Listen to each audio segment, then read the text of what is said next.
The District Medical Health Officer NHM Bhoi District held a felicitation ceremony yesterday at UCC College Umbir to honour A&M nurses. Deputy Commissioner Arpit Upadhyay attended the event as the chief guest, accompanied by Dr. A.R. Marak, additional Dmho. The ceremony recognized the outstanding contributions of A&M nurses and supervisors in conducting institutional deliveries throughout the district during the year 2023-2024.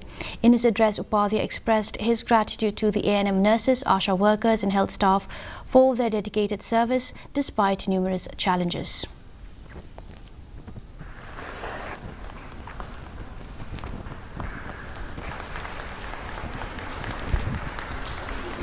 Not an easy task to be available to the pregnant woman, to a person who is in dire need at every time, at all hours, night time, during monsoons, when the road is bad, when you have to walk on foot for immunization, for village health and sanitation days. So I have understood